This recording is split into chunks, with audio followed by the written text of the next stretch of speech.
Hi everybody out there in cyberspace, this is Sharif for productionhackers.net.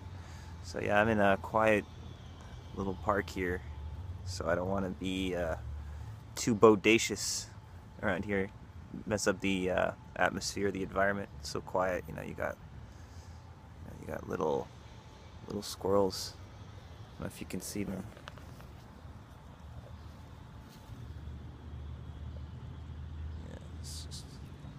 Place is full of squirrels. Anyway, I'm doing a video because I wanted to bring up an issue I notice a lot, which is taking things either figuratively or literally too far. And what I mean is,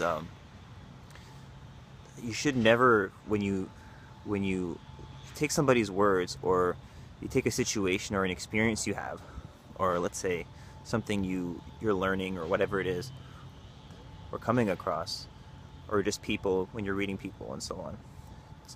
If you go to either extreme of taking them too literally, or taking the information too literally, or taking it too figuratively, not paying attention to the literal aspects, it can cause problems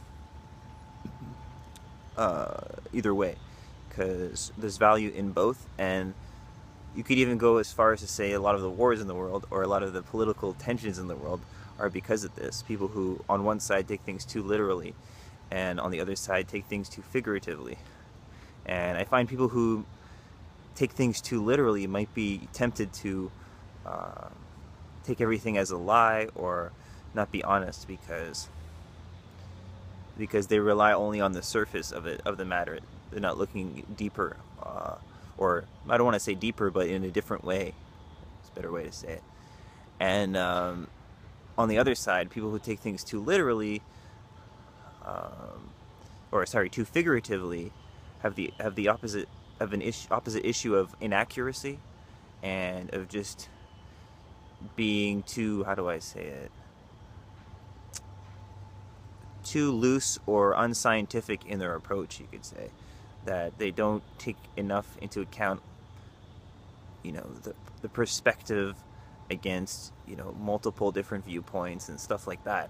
So they're often prone to inaccuracies and just false beliefs and so on and so forth. Not to insult any kinds of thinking. And then of course there's always kind of different kinds of thinking in between, and usually when you get more nuanced like that, you can come closer to maybe having a balance, but you still got to have that scope to realize the bigger issue that's going on. So maybe some tips not to take things too literally is to try to not just look at what's being said, and look at how it's being said, read between the lines, and not only that, but see the how do I put this, you got to see the forest before the trees,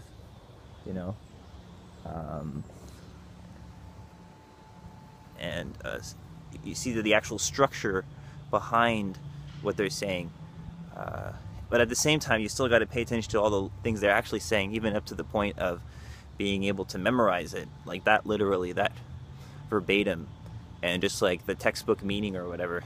That's also important, but never get bogged down as that being the only meaning ever. And